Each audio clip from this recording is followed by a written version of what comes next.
Thanks for checking out this show review video. So, this is for the 2021 show on Netflix called Brand New Cherry Flavor. I saw a little bit of buzz about it in a horror group that I'm on Facebook and thought, I'm going to give it a shot. I didn't see a lot of people talking about it, but the few people that I did kind of said certain things like, this thing is crazy, it's a wild ride. It's very interesting. So I was like, yeah, that sounds like something that is very intriguing to me. So this isn't going to be for everyone, but for people who like something that's very weird and so weird that it kind of keeps you guessing as to where things are going to be going the whole time, and it's engaging that way, then this is your type of thing. There's a little bit of like a David Lynch aspect to it. There's a little bit of a Don Coscarelli aspect to it. So honestly, when I was watching this limited series, is what they're calling it on Netflix, it's 8 episodes that vary in length from like, I think the longest one's like 50 some minutes and the shortest one's like 30 some minutes. So it ranges a little bit. Not super long. I think altogether it's like 5 hours and some minutes. So yeah. But when I was watching it, I got the feeling for some reason that it seemed like a cross between Mulholland Drive by David Lynch and John Dies at the End. Now, yes, the Don Coscarelli film, but even further, the actual book by David Wong, I want to say, which is a pseudonym, actually. But, yeah, I can't remember the actual writer. But that is an excellent book, by the way. John Dies at the End. Really weird, really out there, super creative. And that's the thing with this show. Like, it's very creative. It's very out there. It's very weird. So if you're not into that type of stuff with your horror, then you might want to avoid it. But I think it's super interesting. And when people are bringing something new to the table, that's what really excites me. And this brought a lot of new stuff to the table. So I'm for it. Anyway, creators of the show are Nick Antosca, who wrote some episodes of the show Hannibal, Channel Zero, The Forest, and wrote the script for Antlers, which I think is available already. And Lenore Zion, who wrote some of the show Ray Donovan, which I think is on Showtime, and one episode of Channel Zero, which is a sci-fi show. This is apparently based on a novel, so if anyone's very interested in this, maybe you want to read the novel, because I'm sure it's different, and it seems like it would be an awesome novel. That novel's by Todd Grimson. Yeah, and quick synopsis, it's basically about a woman named Lisa Nova who creates a short film and tries to get it seen in Hollywood and try and make her way into being a writer and filmmaker. And issues occur, and then there's a whole lot of weird stuff that gets involved as she tries to seek revenge on this producer who has kind of taken her baby, her film, and kind of done things that she didn't want done and kind of is trying to leave her behind in a sense. And there's a reason that, that comes to pass, and then there's revenge involved, and it's in a very weird way. But honestly, me even giving any sort of synopsis won't tell you what the film is about or what it's like, because it's a little bit indescribable, especially without giving too much away. And I don't want to give it much away, because you should experience this wild ride pretty much blind, to be honest. Like, you really, really should, because it's that kind of out there and keeps you guessing. Really keeps you guessing till the end. The main character in this, the woman Rosa Salazar, who plays Lisa Nova, has very mesmerizing eyes. I'm wondering if part of one of the sells to her doing the role was how she looks, because her eyes are very large and they're very, like I said, mesmerizing. She's kind of magnetic in that sense. Like, you just can't stop watching. It's kind of this mix between like beautiful / the crazy eye.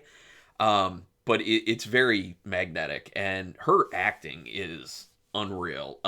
It starts out a kind of a bit rough, and which is the case in the first episode, I think, with some other characters. Like the acting's like, you're like, it's okay, and then just gets so much better from there. Like, all the acting in general gets a lot better after the first episode, and Rosa Salazar just really takes off, really shines. And her role, super, super, super demanding. Super demanding role. I'm not sure I can think of many roles more demanding than that at the moment. I mean, the one that pops into mind is being super demanding is like Toni Collette in Hereditary. Like, that's a very demanding role, but this is a very demanding role as well, and is potentially even crazier than that, because there's a whole range of stuff going on with that character.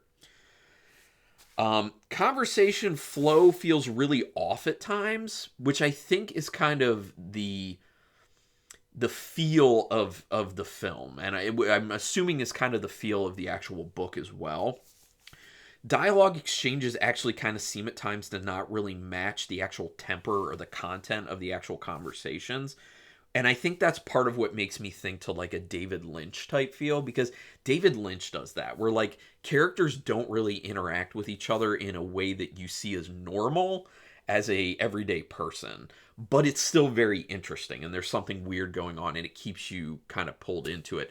So this has that going on, and I like it. Like, at first it's very off-putting and weird, and you kind of don't know how to feel about it because you're like, this doesn't feel right, this doesn't feel weird. But once you get the feeling of what environment, what world is they're trying to create and what the rules are within that world, then you kind of settle into it, and then you're just like, okay, you know, this feels fine for the story. Like, I'm going with it, I understand it, it's interesting. So yeah. The first episode is kind of boring at first, but that is the case with a lot of first episodes of shows like this, because you have to lay out the characters, you have to lay out the basic backstory, which is usually not that interesting.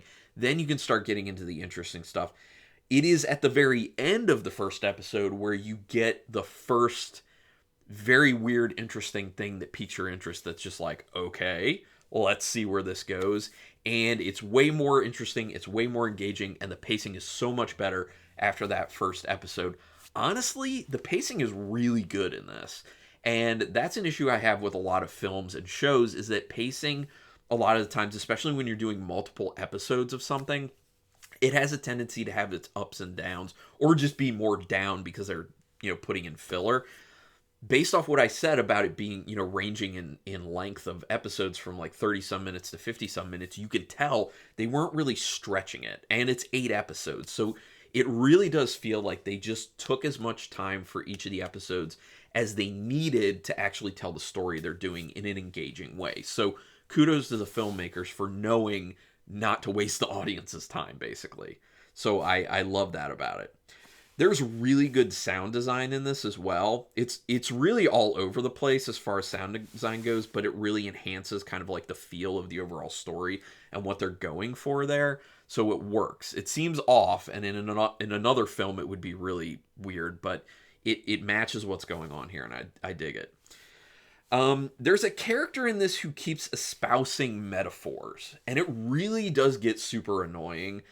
You're not really supposed to like that character, and to be honest, I didn't like any character as an actual person. Like, they're all crappy in certain ways, and that may actually end up being a problem for some people, because some people just really can't get into that. They need someone they can really connect with and really feel for and everything like that. And they're, you know, the main character you're kind of supposed to, but they're still not a great person. So I found myself being repelled by basically everyone in this, but I'm fine with that because I just like to watch film and shows for just the content of the event, and is something creative and interesting going on, and that is here in spades, basically. So that's pretty great. There's a pretty gross sexual experience in episode 4. I will say that. Like, so much so that I was kind of like, ugh. Like, kudos to them for going there, and making people feel uncomfortable, like myself, because it's a little bit hard for me to feel uncomfortable watching, you know, horror stuff or watching stuff in general. But it really made me feel kind of uncomfortable, and just like, it was nasty, like it was gross. And so, I mean, kudos for pulling that off. But some people may just be like, yeah, I can't do this.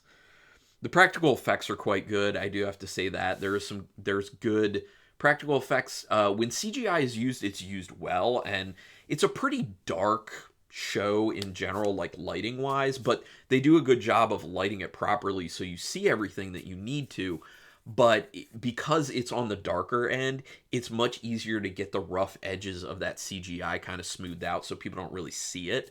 So it blends into the show a lot better. So I like that. But good practical effects, some good gore gags at play in this as well. And there's some stuff that's really going to make people a little bit squeamish. which is always a fun time. There is a little humor that gets worked into it, and if you've been watching enough of my reviews, I always say that it's very, very hard to get the right amount of humor injected into horror films and it actually work.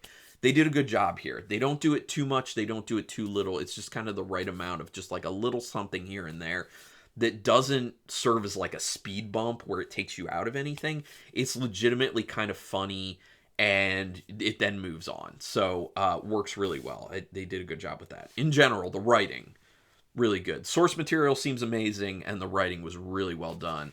Editing, directing, like all that stuff. Like technically everything was really pretty well done.